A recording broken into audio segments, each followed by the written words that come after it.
நான் வந்து மதுரையில் வடக்காவணி மூலவீதி மேலாவணி மூலவீதி சந்திப்பில் தானப்ப முதலி தெருன்னு இருக்கும். அங்கே வந்து ஒரு சிகரெட் பிடிச்சிட்டு தம் அடிக்கும்போது இப்படி நேராக எதுக்க ஒரு poster ஒட்டுறாங்க.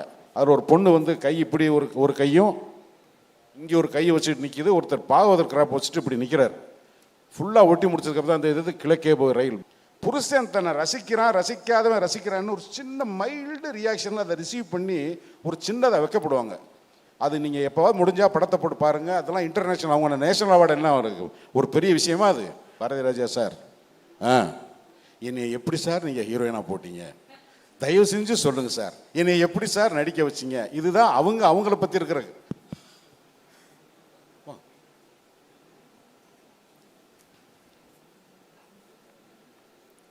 Singampuli sir, take your seat please. உங்கள்கிட்ட இங்கிலீஷில் சொன்னால் தான் புரியும்.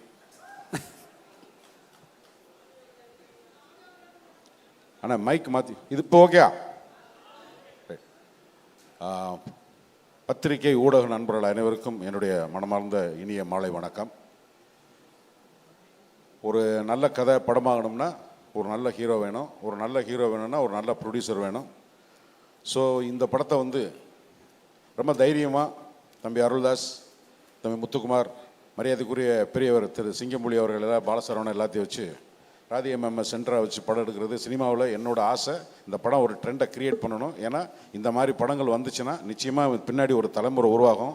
அந்த மாதிரி ஒரு விஷயத்தை பண்ணதுக்காக ப்ரொடியூசர் திரு சிவகார்த்திகேயன் அவர்களையும், பேஷன் ஸ்டுடியோ சுதா இவரவர் நான் பார்த்ததில்ல, நீ தான் பார்க்குறேன்.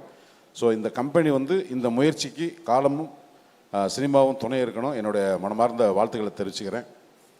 அதுக்கப்புறம் எல்லா டைரக்டர்லாம் நிறைய வந்திருக்காங்க. ஒவ்வொருத்தராக சொல்லிட்டு இருந்தேன். நேராக ஸ்ரீபிரியா மேம், நிரோஷா மேம். இந்த படத்தில் வந்து எனக்கு இந்த படம் வந்து ஒரு படம் ஒழுங்காக வரணும்னா அது உருவாகும் போதே, கருவில் ஒரு குழந்தை உருவாகும் போதே தெரிகிற மாதிரி இந்த படம் இந்த கம்பெனியில் தான் வரணும்னு இருக்கு. இயக்குனர் சிவகுமார் முருகேசன் வந்து 2 வருஷத்துக்கு முன்னாடி கனா ஷூட்டிங்கில் நினைக்கிறேன், கனா ஷூட்டிங்கில் அருண்குமார் கூட அருண் காமராஜோட இருக்கும்போதா இல்லை வேறு எந்த படத்துலன்னு தெரியல சொன்னாப்புல.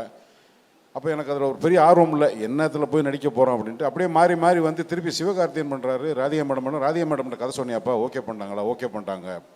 கொஞ்ச நேரம் எனக்கு வந்து அது ஒரு ஆச்சரியம் இல்லை. ஏன்னா அவங்களுக்கு அந்த மாதிரியான ஒரு நடிப்பு, என்ன சொல்கிறது, நடிப்பு நமச்சல்னு சொல்கிறதா, அந்த மாதிரியான ஒரு எந்தூசியாஸ்டிக்கான ஒரு ஆக்ட்ரஸ் தான் அவங்க. திருமதி ராதிகா சரத்குமார்னு ஒரு டைட்டில் போட்டு ஒரு பிஹெச்டி பண்ண சொன்னால் நான் அவ்வளோ எழுதிடுவேன். ஏன்னா எனக்கு அப்படி ஒரு ஜேர்னி அவங்களோட இருக்குது. நான் வந்து மதுரையில் வடக்காவணி மூலவீதி மேலாவணி மூலவீதி சந்திப்பில் தானப்ப முதலி தெருன்னு இருக்கும். அங்கே வந்து ஒரு சிகரெட் பிடிச்சிட்டு தம் அடிக்கும்போது இப்படி நேராக எதுக்க ஒரு போஸ்டர் ஒட்டுறாங்க.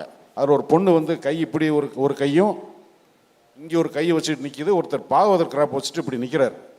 ஃபுல்லாக ஒட்டி முடிச்சதுக்கப்புறம் அந்த இது கிழக்கே போகும் ரயில். எஸ்.ஏ. ராஜகன் வழங்கும் அம்மன் கிரியேஷன்ஸ் பாரதி ராஜாவின் கிழக்கே போகும் ரயில்னு ஒரு போஸ்டர் ஓட்டுறாங்க. அன்னைக்கு சாயங்காலம் வந்து கல்பனா தேட்டர்னு மதுரையில், இப்போ அது அண்ணாமலை ஆயிடுச்சு. அங்கே ஃபஸ்ட்டு டே செகண்ட் ஷோ அந்த டிஸ்ட்ரிபியூட்டர் ஆஃபீஸில் ஒரு ரெப்ரஸன்டேட்டிவ் போய் பார்க்கும்போது யாரோ ஒரு பொண்ணு இருக்குது. அதை ரொம்ப அட்ராக்ட் பண்ண விஷயம் என்னென்னா அதில் 2 பொண்ணு. ஒன்று வந்து சிம்புவோட அம்மா திருமதி உஷா ராஜேந்தர் அவர்கள், அப்புறம் வந்து பாஞ்சாலி. இந்த காது முடி இதெல்லாம் வந்து அந்த காலத்தில் நமக்கு அது ஒரு அட்ராக்ஷன். அந்த காலத்தில் இந்த காது முடியிலெல்லாம் வந்து யாரும் வைக்க மாட்டாங்க பெருசாக, அப்படி தூக்கி இழுத்துருவாங்க அந்த மாதிரி. ஆனால் அந்த ஒரு மாதிரி நம்மளை அட்ராக்ட் பண்ணுவாங்க இல்லையா. ஆனால் குண்டாக இருப்பாங்க, கருப்பாக இருப்பாங்க, நமக்கு ரொம்ப தெரிஞ்சவங்களாக இருப்பாங்க. இது நடந்து நான் திருப்பி சினிமாவுக்கு வந்து முதல்ல வந்து சில்ஸ் ரவி அஸ்டண்டாக சேர்ந்து என்னை ஒரு ஷூட்டிங் கூட்டி போகிறாரு. அங்கே ஷூட்டிங் கூட்டி போனால் மயன் சார் டைரக்ஷனில் மெட்டி அப்படின்னு போனால் ராதிகா மேடம் தான் அங்கே நடிக்கிறாங்க. எனக்கு ஒரு பெரிய திரில் வந்து நான் அங்கே போஸ்டரில் பார்த்து படமெல்லாம் பார்த்ததுக்கப்புறம் வந்தது.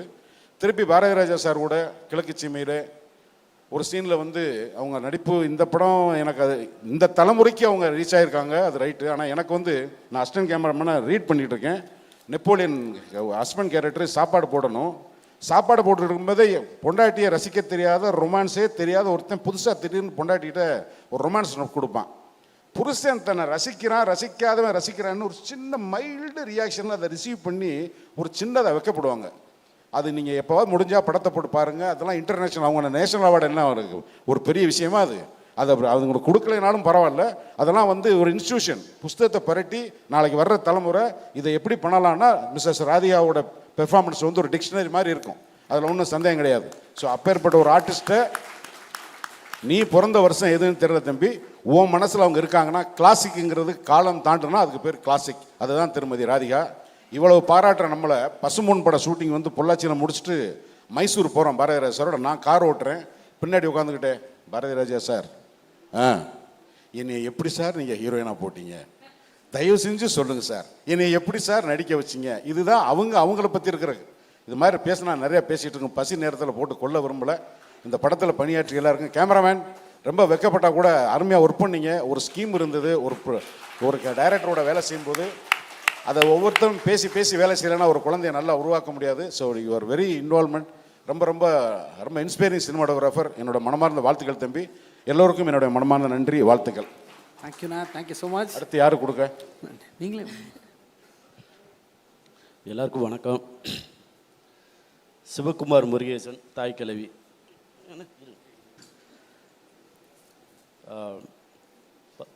கடைசி விசை மணிகண்டனுடைய அசிஸ்டண்ட்டு சிவகுமார் முருகேசன். எனக்கு அங்கேருந்து தான் தெரியும். மணி நிறைய சொல்லுவாப்புல, பயங்கரமான வேலைக்காரன் அப்படின்னு. உண்மையிலே வலியோடு வந்தவன் வலிமையானவனு நிரூபிச்சிட்ட சிவா, வாழ்த்துக்கள் உனக்கு.